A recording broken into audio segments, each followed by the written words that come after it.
Hi, Leo. Welcome to Higher Source Tarot for your January 2024 Law of Attraction Tarot and Oracle card readings. These readings are for all Leo, Sun, Moon, Rising, and Venus.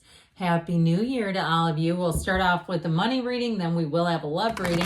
I've also linked a video series from Eckhart Tolle on manifesting and the law of attraction in the description box below if you're looking for something to do today. So we'll get started here with the Fortune Oracle, then we'll get the tarot involved. Okay. You have here the Unicorn. This card has been coming out. It's just crazy to me. There's no way I can do that by cutting the cards, just pull the same card. You have success, hope, freedom, healing, and magic are all available to you if you just believe. So with that, it's one of those times if you start seeing unicorns in advertisements and billboards, wherever, those are synchronicities.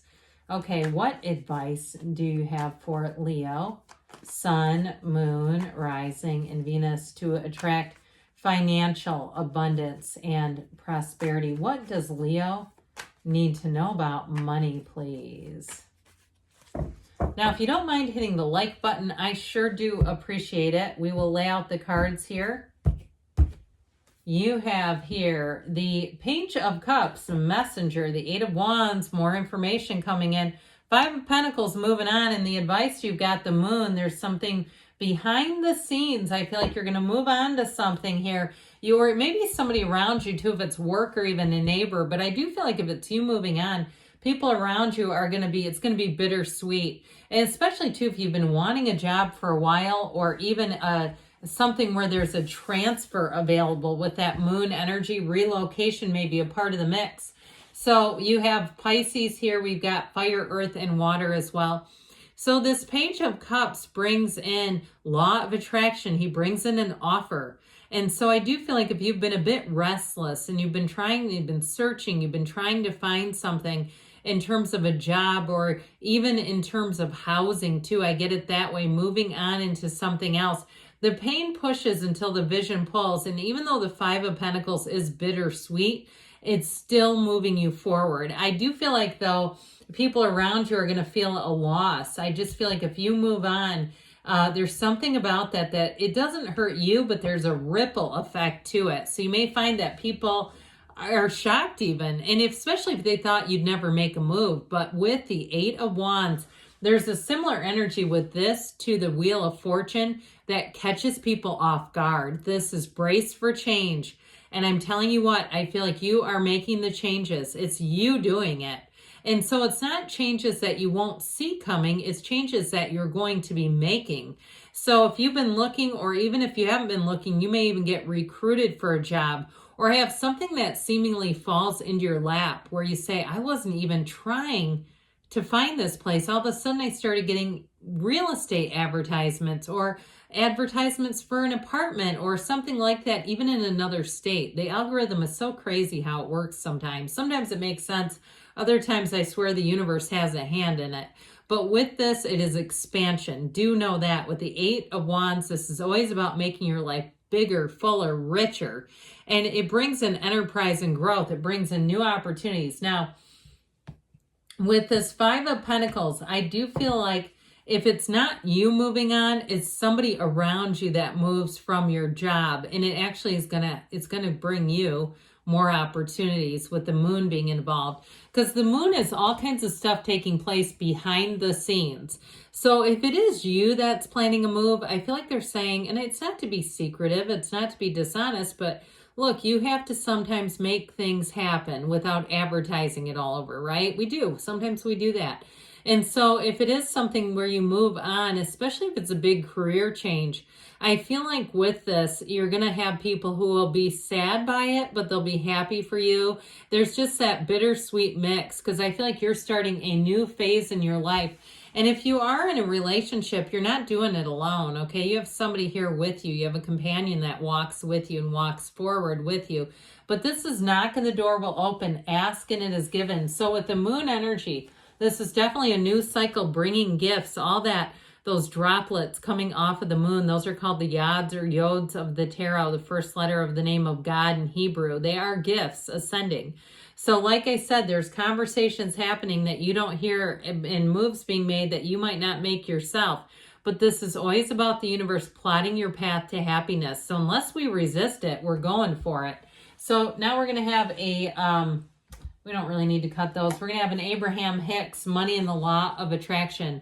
I can pivot from feeling bad to feeling good because we know our feelings are the secret. As you look for a better feeling way to approach whatever you are giving your attention to, as you continue to ask yourself from your ever-changing vantage point, what is it that I do want? Eventually, you will be standing in a very pleasing place. For you cannot continually ask yourself what it is that you do want without your point of attraction beginning to pivot in that direction. The process will be gradual, but your continued application of the process will yield wonderful results in only a few days. Okay, that's quick turnaround. So start asking yourself, what is it that I want? What do I want? What do I want? Okay, let's ask now. What does Leo need to know about love, please? What advice do you have for Leo to attract the love of their lives into their lives, please? Messages for Leo about love. Okay, same setup. 4 cards here. You have the Knight of Swords, the Ace of Pentacles, and the Empress and the outcome. That's awfully smooth. Smooth operator right here. But I'll tell you what, with the Empress, she is ruled by love. You are headed straight for it. You have Taurus here. You've got Earth and Air. I listen to the wisdom of my heart. This is from Louise Hay, Life Loves Me. Place your hand over your heart. Ask your heart what it wants you to know today. Isn't this interesting? We've had 2 types of questions, okay? So with you asking yourself, when we talked about this, about asking yourself, what is it that I do want, and what does your heart want you to know today? There's something important about that. So with this Knight of Swords, this Knight is one that moves quickly.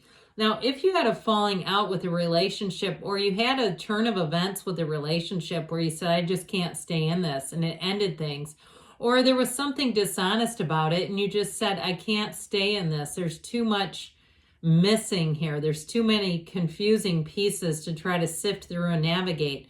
This Knight of Swords works in your favor to say, hey, we need to be done with this. We need to move into something that's much more honest. And again, this is in the past, or even if you've had some aggressive people. With the Ace of Pentacles, you got a whole new chapter.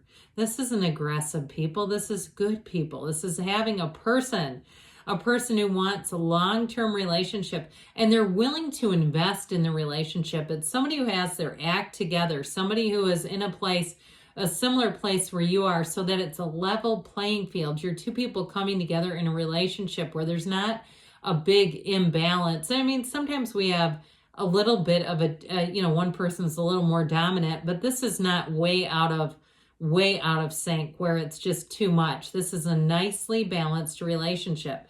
Now, if you're not in a relationship, this is one of those times where you may have a chance encounter. So get yourself out there, get into new situations. You may even have somebody who tries to introduce you to somebody. Okay, one of those things where you meet somebody, you're out and about, you're getting yourself out into new places. You meet somebody and they say, hey, I know of somebody, that sort of thing. Now, if you're moving too, you may, after a move, that would also be a timing thing, a timing card. And this is also a timing card, by the way. March, this is a card of spring and summer, March, April, May. Okay, would be great times to attract a love relationship here, Leo. But with the Empress, how can it get any better than this? She is the mother of the tarot. So it is a card of fertility, but in terms of love, it is a love like no other. It is one where you can be totally yourself. You don't have to pretend to be anything. You can have deep conversations and you don't feel weird afterwards, like you've somehow overexposed yourself. It's like the 2 of you just click. You get each other. And I also feel like too, you may have, if you have a need for some downtime here and there, You may have somebody who understands that, appreciates that, and they understand that it gets you back to center. They don't see it as a negative thing at all. They see it as you've taken care of yourself, you recharging. So with the Hierophant in the advice, you have an energy here where it's a soulmate. It's attracting at the point of the spirit. And so meditate, quiet the mind, get yourself centered, because this is also a wedding, by the way. So you have somebody coming in who's a partner for life, no doubt about it. Let's hear now from this is the Whispers of Love. The union of hearts, a love connection that defies explanation. So you have a love story coming. You have a love story brewing here that's going to run the distance. Good things are on the way for you, Leo. I love you, and I'll be back again soon.